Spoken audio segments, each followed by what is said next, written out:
Hello, good morning. BSc third year की जो last class थी उसमें हमने पियर्सन का सिद्धांत थोड़ा सा चला था। पियर्सन ने क्या बताया देखो,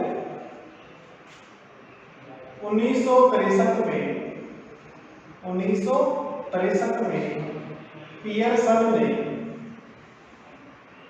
पियर्सन ने वर्गीकृत ग्रुप ए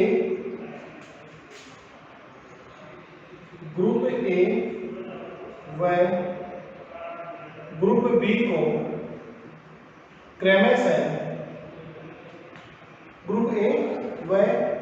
को क्रमशः कठोर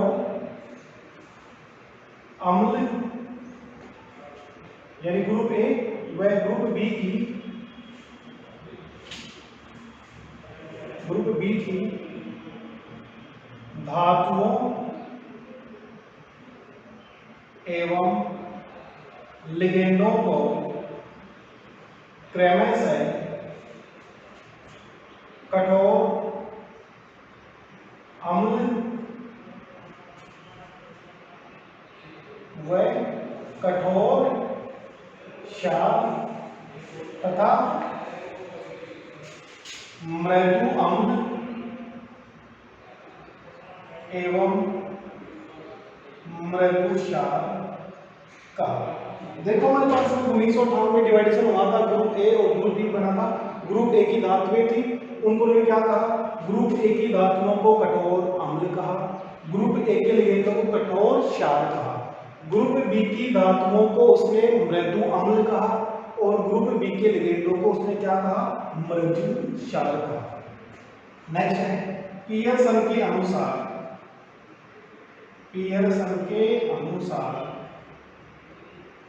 कठोर अम्ल व कठोर क्षार के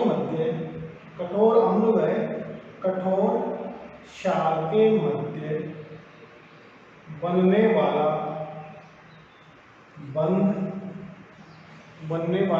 बंध स्थायी होता है।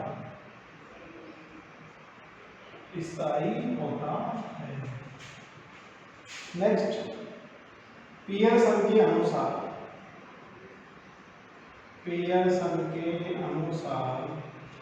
मृदु अम्ल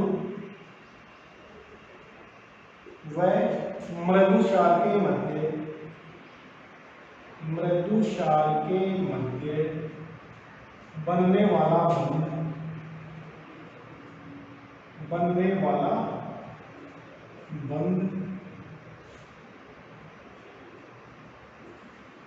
बंध स्थायी होता है। ठीक है, पियर्सन ने बताया कि हमारे पास में कठोर अम्ल और कठोर क्षार के मध्य बॉन्ड होगी तो हमारे पास में कंपाउंड कैसा होगा, स्टेबल होगा। मृदु अम्ल और मृदु क्षार के मध्य बॉन्डिंग होगी तो कैसी होगी, स्टेबल होगी। यानी कि जो ग्रुप ए ग्रुप बी की धातु थी उसने इसे कठोर अम्ल कठोर क्षार में डिवाइड कर दिया। यानी ग्रुप ए है, इसको ग्रुप ए में हमारे पास में लिगेंड और धातु दोनों थी, कठोर दे दिया, कठोर अम्ल कठोर क्षार। ग्रुप बी थी मृदु अम्ल मृदु क्षार में इसको डिवाइड कर दिया। ठीक है, नेक्स्ट इसने बताया कि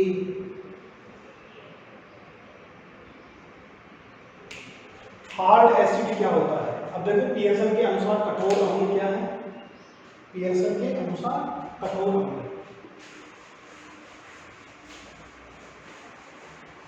पियर्सन के अनुसार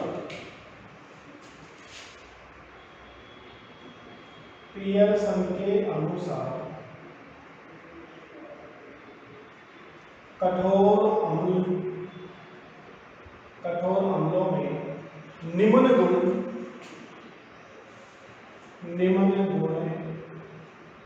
होने चाहिए। कौन कौन से हमारे पास में कठोर अम्ल हो सकते हैं। पहला हमारे पास में है, अब देखो यहाँ पे हमारे पास में कठोर अम्ल भी लेंगे साथ में और कठोर क्षार का भी यहाँ पे साथ ही अध्ययन कर लेंगे।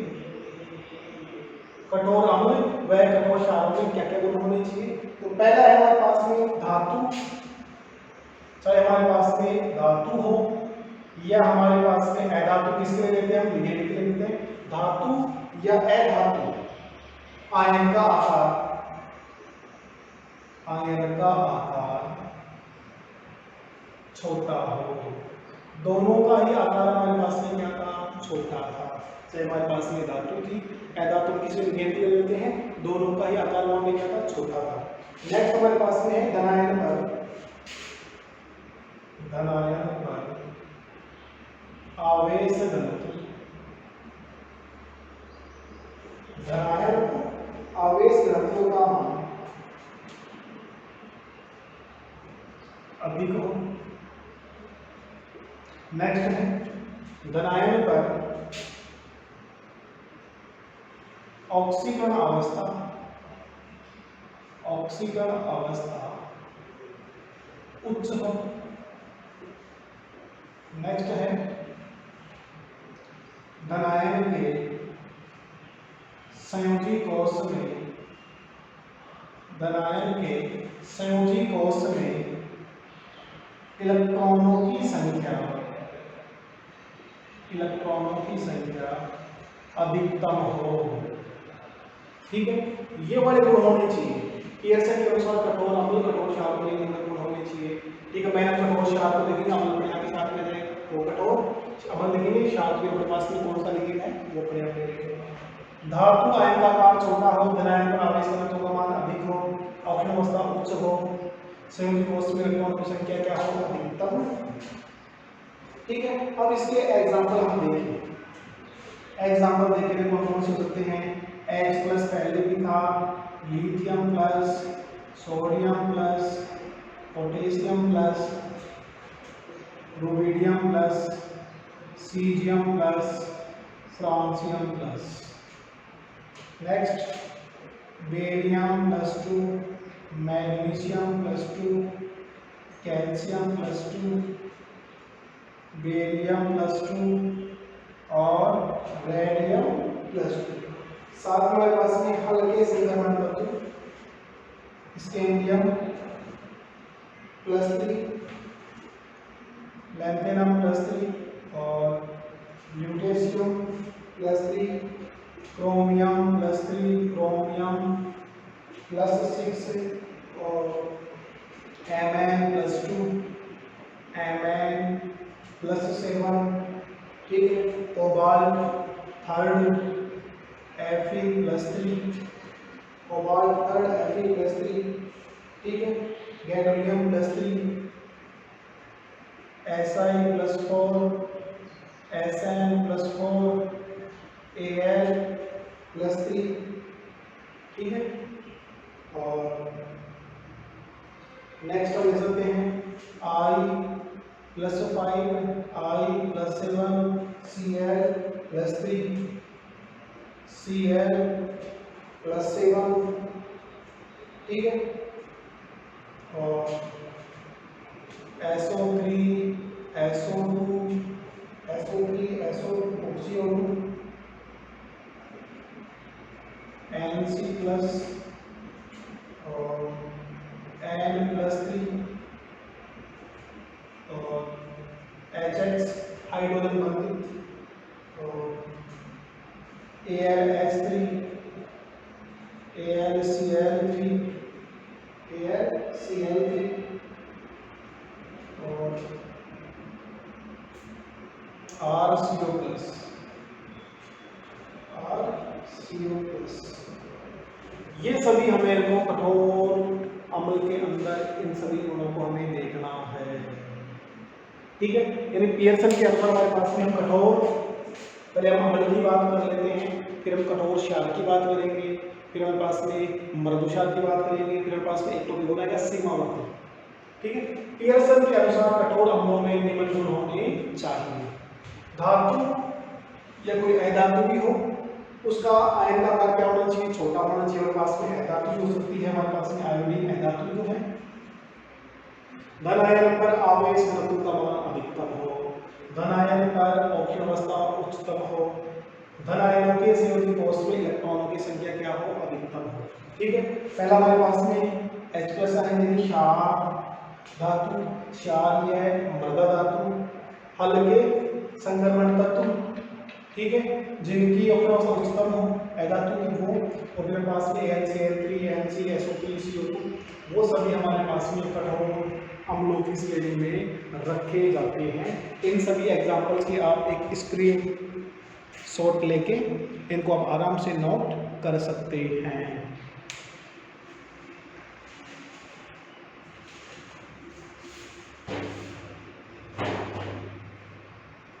ठीक है, ये कुछ तो देखते हैं, ये हमें एग्जाम्पल याद रखने हैं, और पियर्सन का सिद्धांत परीक्षा में बहुत बार आया हुआ है। पियर्सन का HSLA कठोर मृदु अम्ल क्षार सिद्धांत है, बहुत ही इम्पोर्टेंट है, परीक्षा दृष्टि से बहुत बार आया हुआ है। ठीक है, पहला क्लास में हो गया। पियर्सन ने क्या बताया? पियर्सन ने ये बताया है कि जहां हमने ग्रुप ए और ग्रुप बी बनाया था, उस ग्रुप ए और ग्रुप बी को हटा के इसने क्या दे दिया? कठोर अम्ल कठोर क्षार की अवधारणा प्रस्तुत कर दी। ठीक, कठोर वर्ग ए है, उसको डिवाइड करके कठोर अम्ल कठोर क्षार बना दिया। ग्रुप बी था, उसको मृदु अम्ल मृदु क्षार में डिवाइड कर दिया, और इसमें ये हमारे पास में आयंस यहाँ पे प्रेजेंट होंगे, इसमें कठोर अम्लों में। अब देखते हैं हमारे पास में इसमें है दूसरा है सीमावर्ती अम्ल। यहाँ पर एक मृदु को देख लेते हैं। मृदु अम्ल क्या होता है? कठोर अम्ल देखिए। अब हमारे पास में है मृदु अम्ल। मृदु अम्ल क्या होते हैं? जिनको हम सॉफ्ट एसिड भी कह सकते हैं, सॉफ्ट एसिड। ठीक है, मृदु अम्ल मृदु अम्लों में निम्न गुण होने चाहिए। उससे जस्ट क्या होगा? विपरीत होगा। पहला हमारे पास में धातु अधातु, चाहे हमारे पास में धातु हो चाहे हमारे पास में अधातु हो, धातु अधातु धनायनों का आकार बड़ा हो। ठीक है, धातु अधातु धनायनों का आकार बड़ा। दूसरा है धनायनों की ऑक्सीकरण अवस्था, धनायनों की ऑक्सीकरण अवस्था निम्न हो। धनायनों की ऑक्सीकरण अवस्था निम्न हो। तीसरा है आवेश घनत्व का मान कम हो।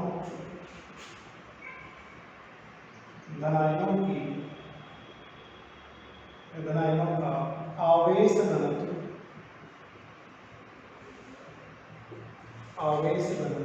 निम्न हो। आवेश घनत्व निम्न हो। ठीक है, धनायनों की दुर्वहन क्षमता, धनायनों की दुर्वहन क्षमता निम्न हो। मृदु अम्लों में निम्न गुण होने चाहिए। धातु अधातु धनायनों का आकार बड़ा हो, धनायनों की ऑक्सीकरण अवस्था निम्न हो, धनायनों का आवेश घनत्व निम्न हो, धनायनों की दुर्वहन क्षमता निम्न हो।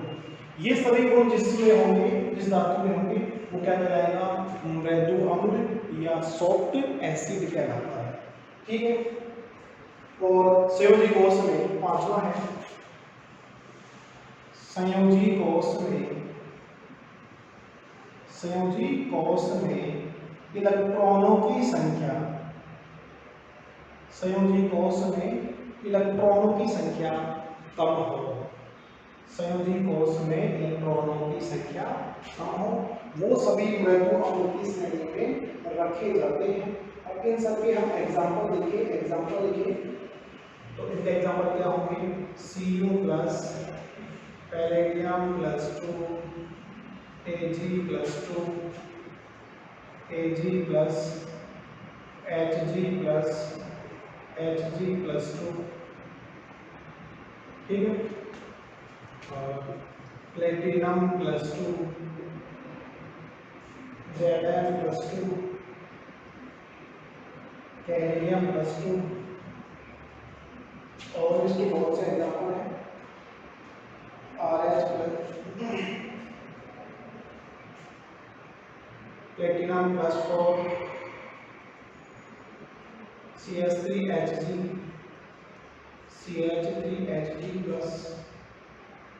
और GaCl3, gallium chloride, gallium iodide, Ti+,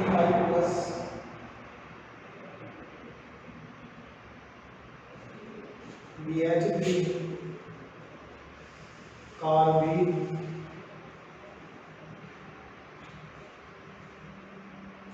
और HO+, RO+, RS+, RSE+, Te+4,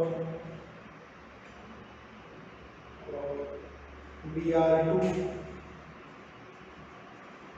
Br+, I3, I-, ICN, और oxygen, chlorine, bromine, iodine, nitrogen, RO2। जिस पर आपके पास में आवेश होते हो वो मेटल धातु आयन, धातु आयन। इसके अलावा पारीग्राही, हमारे पास में पारी बोल है, पारीग्राही, जैसे नाइट्रोबेंजीन, नाइट्रोबेंजीन, नाइट्रोबेंजीन, क्विनोन,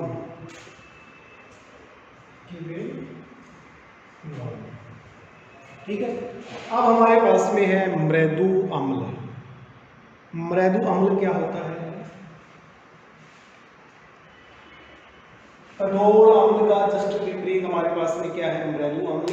और मृदु अम्ल में हमारे पास में क्या आएगा? तो ग्रुप बी की जो धातुएं थी उन्हें किस में रखा गया है? ग्रुप बी की धातुओं को किस में रखा है? मृदु अम्ल में रखा गया है। मृदु अम्ल को इंग्लिश में कहते हैं सॉफ्ट एसिड। मृदु अम्ल में निम्न गुण होने चाहिए। पहला है, चाहे धातु हो चाहे अधातु हो, धन आयनों का आकार बड़ा हो। ठीक है, यानी इसमें वे धन आयन कहाँ में रहते हैं? जिनका आकार बड़ा हो। दूसरा है, धन आयनों की ऑक्सीजन अवस्था निम्न हो।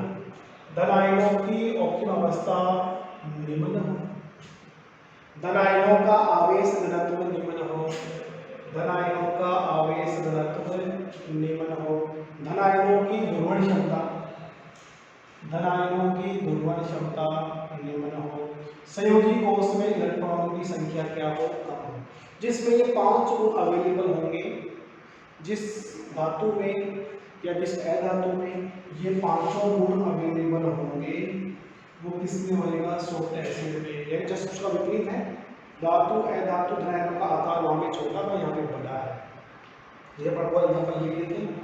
नेक्स्ट है, धन आयनों की ऑक्सीजन अवस्था निम्न हो। धन आयनों की ऑक्सीजन अवस्था क्या होनी चाहिए? निम्न होनी चाहिए। धन आयनों का आवेश घनत्व क्या होना चाहिए? निम्न होना चाहिए। धन आयनों की ध्रुवण क्षमता भी निम्न होनी चाहिए। एग्जांपल देखो, Cu+, पैलेडियम+2, Ag+2, Ag, Hg, Fe+2, प्लेटिनम+2, प्लेटिनम4, कैडमियम+2।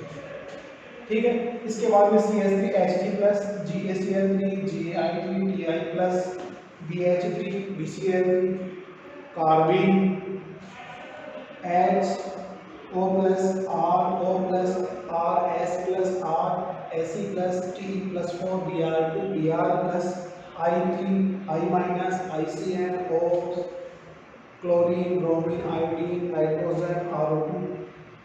Metal, यानी कि आपके पास में जिस धातु पर आपके पास में आवेश शून्य हो वो धातु आयन किसमें आएगा, मृदु अम्ल में आता है। और पाई ग्राही यानी जिसमें अपने पास में पाई इलेक्ट्रॉनों को ग्रहण कर ले, जैसे नाइट्रोबेंजीन है, कीनोन है, वो सभी इसी के एग्जाम्पल हैं। देखो परीक्षा में आपके इतने एग्जाम्पल याद भी नहीं हो, फिर भी आप इसमें से 5-10 एग्जाम्पल लिख देंगे। ये 5 आपके पास में इसके मूल, और जितने एग्जाम्पल आपको याद रहते हैं वो एग्जाम्पल लिख देंगे तो आपके पास में, यानी आपके पास में टॉपिक पूरा आएगा। पियर्सन का कठोर मृदु अम्ल क्षार सिद्धांत वो लिखो, कठोर अम्ल लिखने हैं, फिर आप कठोर अम्ल लिखेंगे, फिर मृदु अम्ल लिखेंगे, फिर आपके पास में और भी आता है कठोर क्षार और मृदु, आपके पास में कठोर क्षार और मृदु अम्ल के बीच की एक अवस्था होती है जिसे हम कहते हैं सीमावर्ती अम्ल। सीमावर्ती अम्ल भी होता है और सीमावर्ती क्षार भी होता है। इसका भी आप स्क्रीनशॉट ले लें ताकि इसको आप आराम से बाद में बैठ के लिख सकें। इनके जो एग्जाम्पल हैं उनको आप मैक्सिमम याद कर सकें, ठीक है। जिनमें कि आपके पास याद हो जाएंगे ना, पेरेडियम +2 Ag+2 Ag plus platinum +4 platinum +3 GaCl3 GaI3, ठीक है। टाइटेनियम +3 कार्बिन BS2 कीनोन नाइट्रोबेंजीन जिसमें मेटल के आवेश शून्य हो वो, ठीक है। तो मैंने एग्जाम्पल है उनको याद कर लेना, बाकी इनको याद भी नहीं कोई दिक्कत नहीं है, छोटा होता, लेकिन मैक्सिमम आपके पास में जो एग्जाम्पल है उनको आप याद कर लेना। ये हो गया हमारे पास में मृदु अम्ल। एक होता है हमारे पास में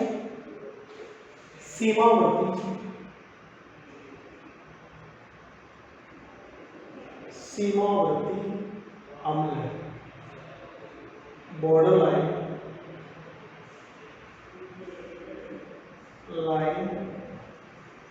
एसिड, बॉर्डर लाइन एसिड, सीमावर्ती अम्ल, ठीक है। वे अम्ल जिनके गुण कठोर अम्ल एवं मृदु अम्ल के मध्य के होते हैं, वे अम्ल जिनके गुण कठोर अम्ल व मृदु अम्ल के मध्य के होते हैं, जिन्हें सीमावर्ती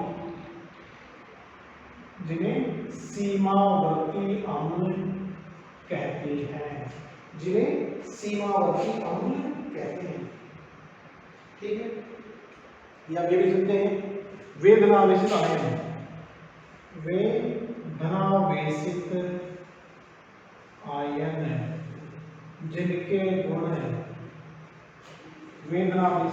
जिनके गुण कठोर अम्ल व कठोर क्षार के, कठोर अम्ल व मृदु अम्ल के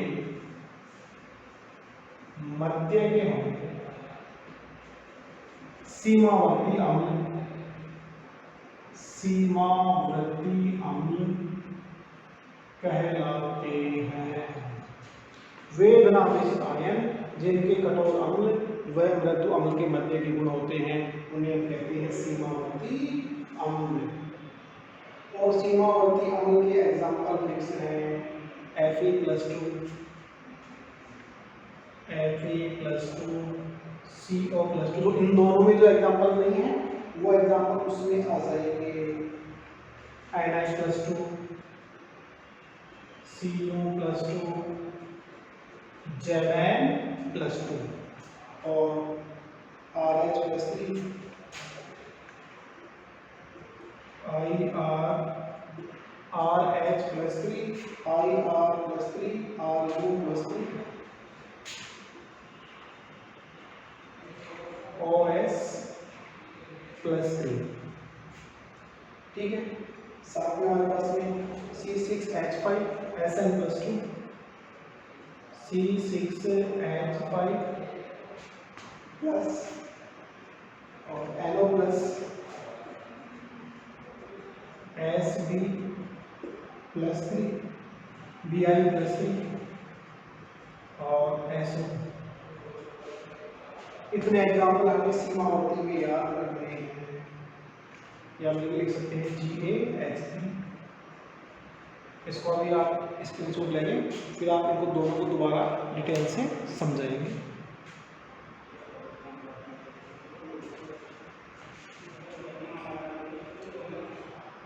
पियर्सन में अब देखो हमारे पास में पियर्सन में तीन चीजें आ गई, कठोर अम्ल आ गया, मृदु अम्ल आ गया और सीमावर्ती अम्ल आ गया है।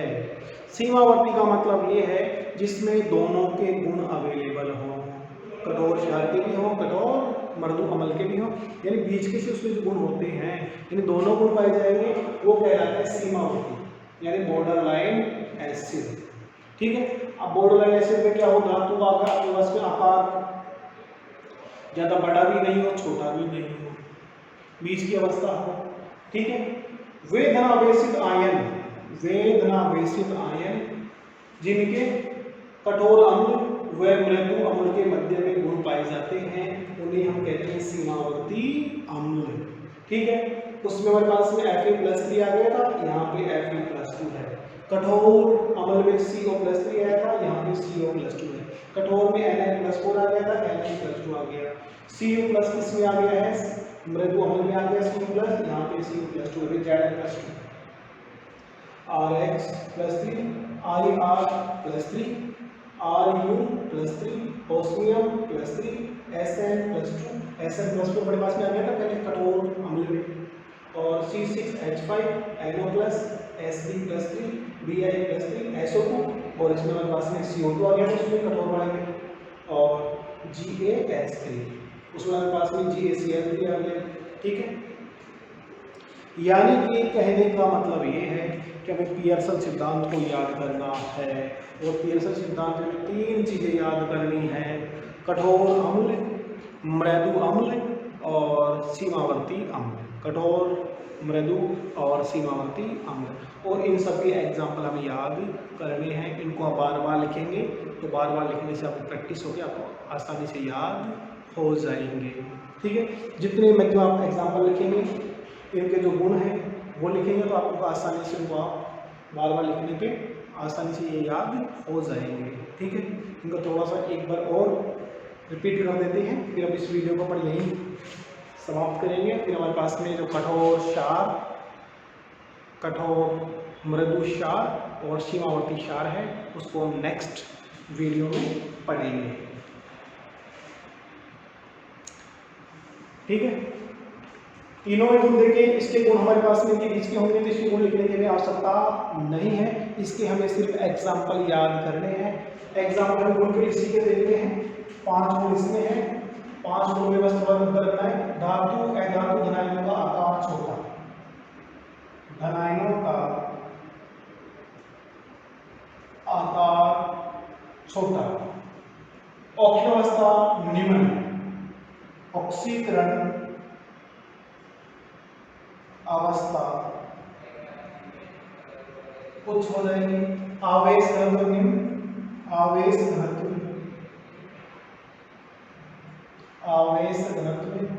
अधिक हो, आवेश घनत्व अधिक हो, दुर्वहन क्षमता अधिक, दुर्वहन क्षमता अधिक हो, संयोजी कोष में इलेक्ट्रॉनों की संख्या हो अधिक हो, संयोजी कोष में इलेक्ट्रॉनों की संख्या अधिकतम हो, संयोजी कोष में इलेक्ट्रॉनों की संख्या अधिकतम हो। इन दोनों में सेम विपरीत गुण है, जो मृदु अम्ल में है उसके जस्ट विपरीत है। एग्जाम्पल में बताई है, एग्जाम्पल में क्षार धातु आयन क्षारीय मृदा धातु आयन लेने हैं, हल्के संक्रमण तत्व लेने हैं, उच्च ऑक्सीकरण अवस्था के धातु अधातु लेने हैं, ये सभी इसके एग्जाम्पल हो जाएंगे। ठीक है, इतने में होंगे तो आपके पास में 10 एग्जाम्पल लिखे हो जाएंगे। ठीक है, मैन इसमें इम्पोर्टेंट एग्जाम्पल ही है। अगर आपके पास में कंपटीशन में आए कार्बीन, इसमें क्या है, कार्बीन किस प्रकार का अम्ल है, सीमावर्ती है, मृदु है, कठोर है, उपरोक्त में से कोई नहीं। तो फिर हमें इसको याद रखना पड़ेगा। कार्बेन, ये रहा कार्बेन, कार्बेन कौन से में है, मृदु अम्ल में है। ठीक है, इस प्रकार का हमसे एग्जाम में क्वेश्चन आ सकता है। CO आपके पास में CO+2 कौन से में है, सीमावर्ती में है। Fe+2 कौन से में है, सीमावर्ती में है। SO2, CO2, इन सबका एग्जाम्पल जो कंपटीशन एग्जाम है तो उसमें बहुत सारे आपके पास में सीमावर्ती अम्ल, सीमावर्ती क्षार इनमें से आते हैं। ठीक है, आज के लिए इतना ही पर्याप्त है। धन्यवाद।